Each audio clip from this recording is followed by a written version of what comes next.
Hello and welcome to Commodity Champions. I'm Manisha Gupta. The three-day India Energy Week was the first major event under India's G20 presidency. The aim was to create strategies to deliver a multifaceted energy system and making energy accessible, among others.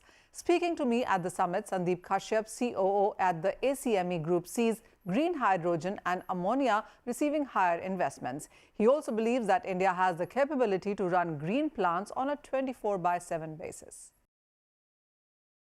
Mr. Kashyap, thank you so much for talking to us at CNBC TV18. And clearly, you're one person who is almost in all verticals when you look at renewables. We do want to know on what geographies do you think the penetration has been easier, what states have been more receptive, and where do you see a higher footprint going forward? So in fact, as you rightly said, we are in solar. We are one of the largest solar players in the country today with a portfolio of 4.8 gigawatt. We have recently ventured into wind. We are also developing pumped hydro solar projects, and we have entered into the battery storage as well. The major reason of entering into all these verticals is primarily because today we believe the DISCOMs are not really looking at pure vanilla solar or wind power. They are looking at hybrid, more dispatchable or RE-RTC power, and therefore we are working on all these solutions. And in terms of the receptivity, I would say the whole program is run through RPO obligations. However, from the generation point of view, you would have seen in the last 3 to 4 years' time, most of the development which has happened primarily in the state of Rajasthan, because of the fact that you can generate electricity at the lowest cost over there, and you can actually supply that electricity to DISCOMs through ISTS network, which is the national grid, through PGSL substation. SECI has been playing a major role in this, and they are one of the largest aggregators as a government agency today and feeding power to various DISCOMs and states. So I believe at this stage every state is willing to take and wanting to take more and more renewable power by virtue of because of the fact that the renewable power is much cheaper than any other form of the power. By making it more dispatchable and stable in terms of RTC, I believe it is going to be a great time going forward. Okay. What is also your visibility on the investment part of it, and how are you looking at fundings? There's a lot of conversation on investments coming in via collaborations also. What's your sense? So for the renewable business, I believe it's a very established funding mechanism which is already in place. We have agencies like PFC, REC, IREDA. Generally, these are the government agencies which are funding the initial projects. And most of the times we see private banks or commercial banks come into play when the project is operational and running. And as the developers, we go and generally refinance the projects at that time, because normally these banks do not want to take the project execution risk. In terms of green hydrogen and green ammonia, which is the new area, I believe where the investments again are going to be much larger compared to a typical solar or a wind project. All these agencies are working on setting up the policies and the structure for funding of such projects. And I believe in these areas where we have technologies like electrolyzers, which will play a bigger role, and at the same time we will have international off-taker agreements coming into play. We will see a lot of foreign investments coming in India, both in terms of manufacturing, especially when Make in India manufacturing, there is a lot of focus from the government of India, and on every front, if you see on renewable, be it electrolyzers or solar manufacturing, which is modules. At the same time, we see green hydrogen, green ammonia. Government of India is running PLI schemes, and as a country, I would say we are one of those few countries where government has put money on the table and inviting companies and to come on and start manufacturing in India, including the Indian companies. Okay, I have a two-part question. One, what sectors are you targeting when you are, making this energy? And two is, yes, there are a lot of verticals and there's a lot of push from the government and help as well. But how would you look at the cost competitiveness within the sector? So if you see the renewable part of the story, we are almost one of the most competitive countries in the world, except Middle East, which is slightly better in terms of solar irradiance. And therefore the cost over there is slightly lesser, which we see. We ourselves are developing plants outside the country as well, which is Oman, where we have 30% more solar irradiance. But however, having said so, we also have certain advantages which we have in the country. As a country, we have a very large grid, national grid, which gives us an opportunity to bank power and run our plants, which is for green hydrogen and green ammonia, almost 24/7 by banking, which is not available in any of the countries in the world.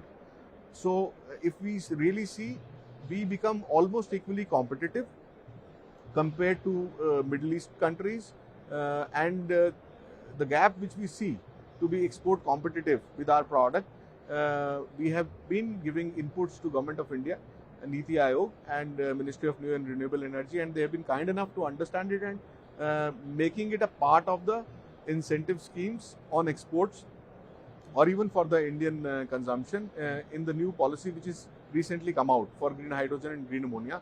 With this, we believe to a large extent we will be able to produce green hydrogen and green ammonia at a price which is competitive elsewhere in the world, and this gives us an opportunity to really become an export hub for the country.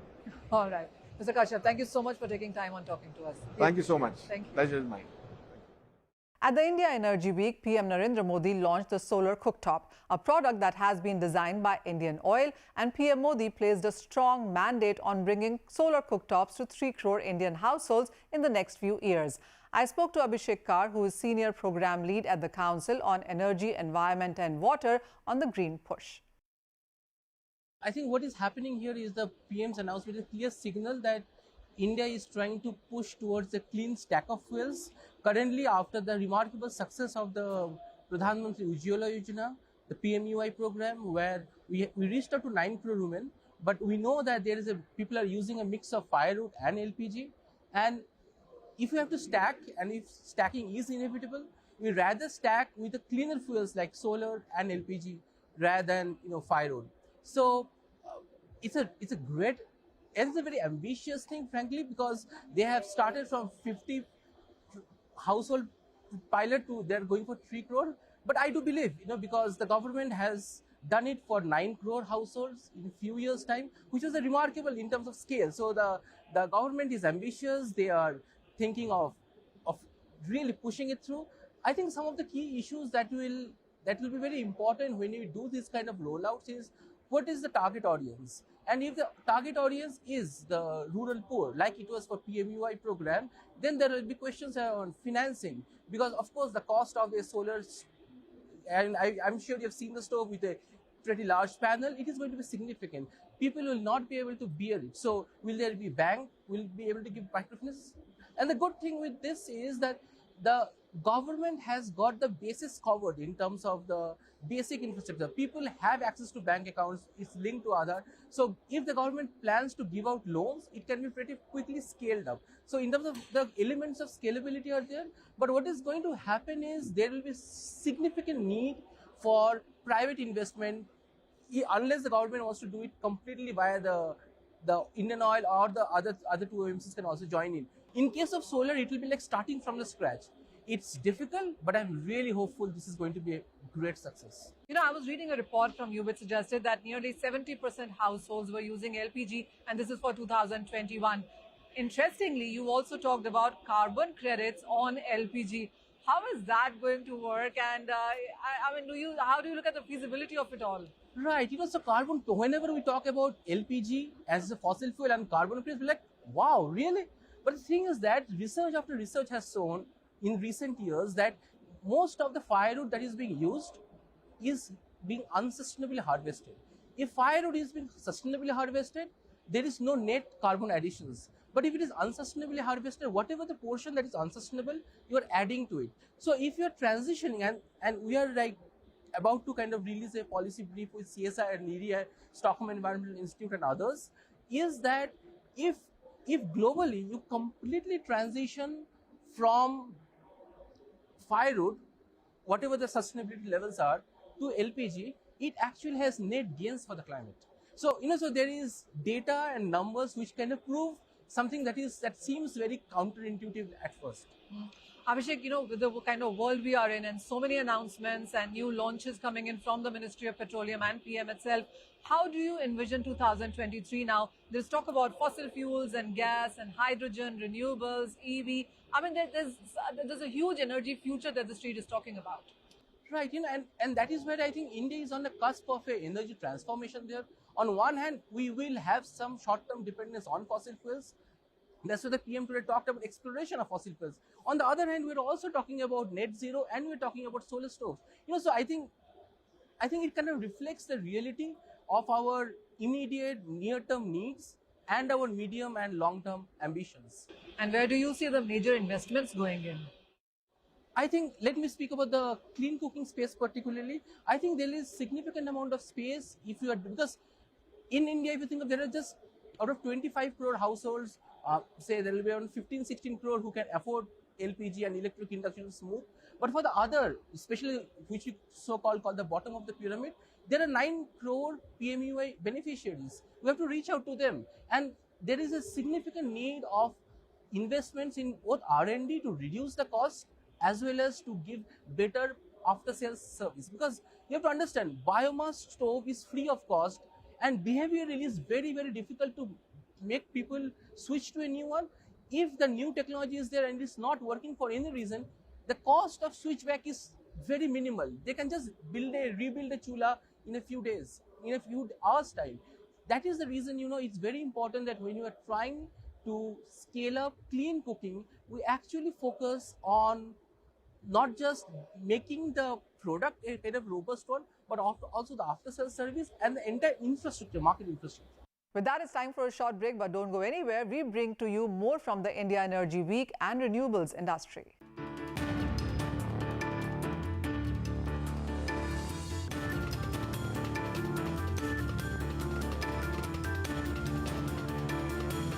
Welcome back. You're watching Commodity Champions, and India's green energy transition got a big push at the India Energy Week with over 650 companies exhibiting in the summit. I caught up with Saurabh Singh of Kearney. Here's what he has to say about green financing, current ecosystem, and more. Saurabh, thank you so much for joining us here on CNBC-TV18. And so much is being talked about digitization, digital, energy transition, etc. What's your take, first of all, on all of this from India Energy Week? No, thank you, Manisha, first for having me here. Just great to be speaking to you right now. The way I look at it, if I were to look at the energy world, I see 5 disruptive themes that are going to change the way we are looking at this sector. The first is the transition from molecules to electrons, basically the rise of electrification. The second big theme that I see is the advent of technology. It is all kinds of technology, not just digital, but even other disruptive technology within each of these sectors. The third thing that I'm looking at is convergence. It is the convergence of the energy value chain. You have oil and gas players getting into the electricity business and vice versa as well. So it's a very, very interesting play. And the fourth thing is the rise of green financing, which I think could be a game changer in the overall sector. And last but not the least, I see a big shift in the positions that various players are taking across the value chain. So overall, a very, very interesting set of dynamics that are happening there. And in my mind, energy sector, which, if I may use that word, was considered staid and boring 15 years ago. There was a lot of question around young talent talking about, should I even be in this sector? Is it for me? Right now, you have young talent queuing up, literally queuing up and saying, I want to work in this sector because this is where we are really changing the world. If you're talking about the millennials and the Gen Zs, they are the ones who are talking about being part of hydrogen, being part of CCUs, being part of the overall decarbonization story, and believing that they're making a difference to the planet. Oh, absolutely. I think sort of when you talk about solar and EVs and nitrogen and hydrogen and various launches that we've seen, especially happen during, and collaborations in IEW clearly have a lot of push happen here. How do you look at all of that taking off all at the same time, or do you think there is going to be a 1, 2, 3 within this space as well? Got it. So let me just give you a few data points which I think will corroborate what I've said, right?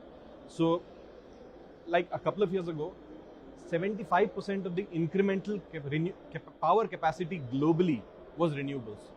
Come to think of it, that is phenomenal. A watershed moment in Europe was when for the first time, I think it was in 2020, they sold more renewable energy in unit terms than they sold thermal. 38% as against 37%. Some of these things are basically showing that there's a change that's happening. Is everything happening at the same time? The answer is no. Of course, I think there are some trends which are more here and now, and there's also a bit of a geographical implication of it, right? So for example, Europe obviously is way ahead in some matters. A geography like India, the dynamics are different for us, the requirements are different, and we are, kind of catching up. But the market is also rewarding those players. I think last year or so, the renewable energy shares went up by 142%, while the oil and gas shares went down by 38%. Now that is the kind of difference that's coming in. So if you ask me, the push on renewable energy, that is here and now. That's happening even as we speak. The push that's happening in India, right? $500 billion odd investment over this decade is phenomenal, and a lot of it is very, very real. There are similarly, EV, I would say, is again a phenomena which is catching up. Will it happen overnight? We don't think so. But I think by 2040, our expectation is that more than 50% of the vehicles sold will be EV by then. And then there is, of course, hydrogen, the big thing that everybody seems to be talking about. And incidentally, we are behind some of the largest hydrogen-related work that's happening in India, working with some of the best and brightest and some of the largest announcements that have been made. Are there going to be a lot of infrastructure changes as well then, as we talk about newer energies? So yes, I mean, there is an ecosystem that has to be developed around these if you want to make it successful. So be it the development of cryogenics, for example, as you want to move things around, be it the entire ecosystem for developing electrolyzers. I mean, the number of people who are contemplating that right now in a geography like India itself is not funny. I mean, there's a lot of interest in setting it up, and I can tell you this is going to be big business. Shapoorji Pallonji Oil and Gas have built one of India's largest floating vessel for ONGC. The vessel is expected to reach the domestic waters before the end of December. At the India Energy Week, S. Ravi Shankar, Director and CEO of Shapoorji Pallonji Energy, explained to me on how these vessels work and what is the opportunity for India. Most of the fields are operated on cost recovery basis. So the people are investing on the fields, and they are recovering cost on putting up the Christmas trees or subsea architecture, drilling, etc. But what is happening is that we are coming in between.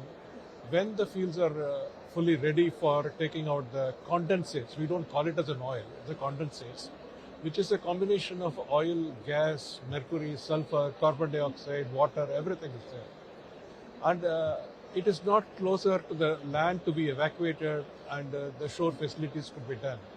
So we built these kinds of floating storage and offloading system. So we take those condensates through a turret mooring system. A turret mooring system is the one which is weather vaning. This FPSO will be stationed in the same place for any number of years, 15, 20 years. And whereas it will revolve around that place so that with the weather, waves and other things, it takes care of it. So we take the water out first, we purify the water, add certain chemicals, inject them back into the wells to get more power for the wells to lift oil. What is the cost of doing this? I mean, for making something like this, to cost of production or processing, as you might call it, what is the break-even like? Okay, it's simple thing is that these are all built to the specification of that particular field. The condensates which are coming out from field to field are different. So if I'm making one FPSO, it cannot be used in another FPSO because the field is different, the heat is different, the flow assurance is different, the characteristics are different, the mid-ocean conditions are different, wave heights are different. So some of them cost us somewhere about $400 million. It goes up to $3 billion, the cost of making one. So normally we give these vessels for a long-term charter for a period of between 9 years to 10 years, and it is extendable up to 20, 25 years, it can do that. So we work on a fixed day rate. So the cost of production is not for us, it's for the oil field operators, which comes to that, but it's a significant portion of that is paid to us as a charter hire. And what kind of a market do you see for this going forward? We foresee between now and the next 10 years, at least about 40 to 50 FPSOs, aggregating totally about, let's say about 100 to 150 billion dollars worth of contracts to be coming out in the market, only for the asset is concerned. The potential of largest number of engineers. In fact, all these projects we have built with an Indian engineers, Indian construction team, Indian commissioning. Nobody has done it. And we are the only company in India to do this, along with the fixed platforms. Together, the fixed platforms in the group and the floating, In the Western offshore, we process almost about 26% of the condensate which is produced. Globally, it sets an opportunity with a share investment of about $1 billion in some of the shipyards. India can export per year $7 to $10 billion worth of these things every year. If you see that, the opportunity what we are creating to the Indian industry is enormous, what we are given. Amid the intense volatility in the crude oil market impacted by geopolitical tensions, Vandana Hari of Vanda Insight doesn't see crude prices heading towards $100 per barrel. Speaking to me at the India Energy Week, she also said that Chinese demand will not return swiftly. So 2022 was a year of uncertainties, 2023 no less. The nature of uncertainties have changed. So 2022, first part, we started off with the world coming out of COVID. And then, of course, once the Ukraine war started, that completely changed the dynamics. I think 2023, the main theme is going to be the global economic growth, obviously. And we are already seeing oil prices respond very directly to the sentiment in the markets. And then to some extent, OPEC Plus have taken a back seat. They are in a wait and watch mode. The oil markets are also in a wait and watch mode with regards to China. So yes, China is opening. I think it's a no-brainer that their demand will come back. But does it come roaring back or does it come back gradually? I think we still don't know. You know, I want to take the major question out of the way before we move any further, and that's about the crude oil prices, because that is something everybody seems to be debating on. Are we looking at tighter markets as we go ahead? Are we looking at 100 coming back? What's your sense? So I'm not in that camp of Uber bulls calling for $100 a barrel. And the reason for that is that I do not expect Chinese demand to come back, bouncing back so fast that it takes everybody by surprise, especially OPEC Plus. And the other reason is that OPEC Plus does have some spare capacity. They reduced their target by 2 million barrels per day. Actual supply reduction is, of course, much less. It's closer to about 500,000 barrels per day. But they could put that amount of oil back into the market. I think we'll also see some sort of price elasticity in terms of demand. So global economy is not going to do as well this year. So we will see a little bit of drop in demand from other parts of the world, which will also offset China's coming back. So 100 plus, of course, never say never, but I hope not, and I don't think so. With that, it's a wrap on this edition of Commodity Champions. News continues on CNBC TV 18. Do stay tuned.